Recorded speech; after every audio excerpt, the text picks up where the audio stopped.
Good evening, Mark from XL here on another video tasting and what is, as you can see, quite a cold winter's evening. And we have probably just the thing for a cold winter's evening. It is a Rioja Gran Reserva. It is the Rioja Gran Reserva that is one of three that tops the March 2021 panel tasting in that edition of a decanter. And it stands out because of those three, it is the one at a remarkably affordable price at only just over £13. It's an interesting story in that most of you will know, if you're XL customers, of a wine that did exactly the same, scored 96 points in decanter 2 years ago in exactly the same review of Reservas and Gran Reservas from Bodegas Olarra. It was a bit of a surprise and a smash hit because it was from a pretty unknown bodega in Rioja, and the wine there, 2010 Gran Reserva, the Cerro Añón, was just a huge hit. It's the biggest wine we've ever sold in terms of numbers, and the 2011 vintage has gone on to sell really well. Well, the Laztana, for that is this wine, scores 95 points in decanter this time around, and it is from the same producer, but what's unusual about it is it's a different style.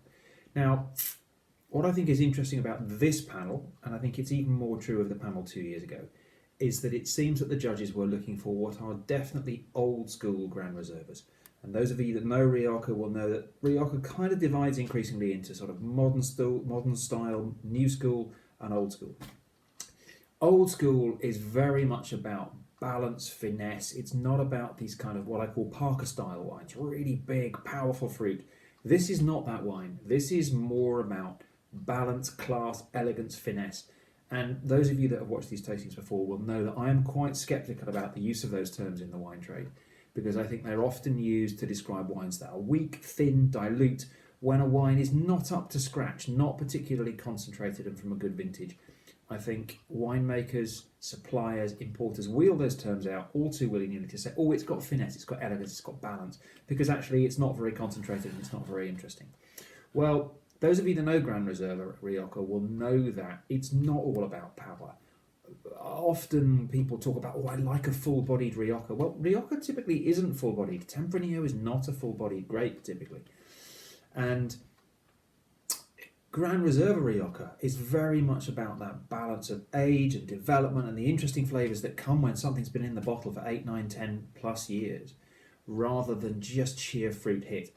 And this is very much in that school. And those of you that are still drinking and enjoying the Bodegas Olarra Cerro Añón Gran Reserva 2011, same year, same vintage, different vineyards, different area, and all of that you'll find in the blogs and the story that you'll find online about this wine. But it's a more balanced, nuanced style. And this video tasting is not to tell you about how that wine is made and the type of oak in the casks and all those things. This is about how it tastes. And I'm going to do exactly that right now. On the nose, it's quite floral. It's really quite aromatic and quite fragrant. It doesn't hit you with a sort of new world blockbuster attack on the nose. It's very red fruits. You're definitely picking up the nose of oak, of vanilla, of coconut, because there's American oak here. But the most sort of overall effect is one like you get with quite an aged Bordeaux. There's a bit of cedar, there's a bit of smoke there, there's definitely a bit of licorice, these kinds of sort of age development flavours, and they're really there. In the mouth,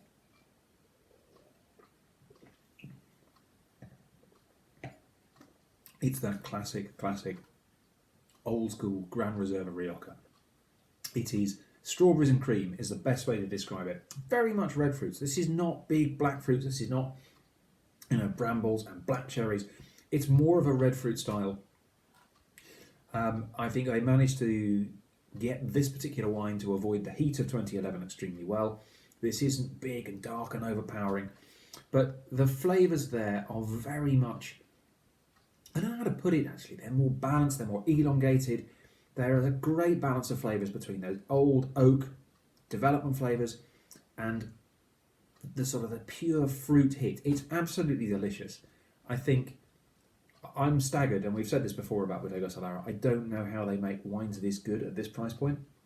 It's extremely attractive. It's absolutely classic Rioja. I mean, if you could design a Rioja to fit all the classic molds of exactly how a Rioja should taste, a little bit how it should look, it absolutely does that, and it's. I don't know how they do it at the price. I'm finding it extremely attractive. It's been road tested with roast chicken in the last couple of days. It's been road tested with Scottish lamb casserole. Absolutely great. Normally when I test this, there's still quite a lot left in the bottle. I'm afraid this is absolutely the last glass. It's delicious. It's lovely. It's not for New World Blockbuster fans. I will warn you of that now. If you want a really big knockout wine, this isn't this one.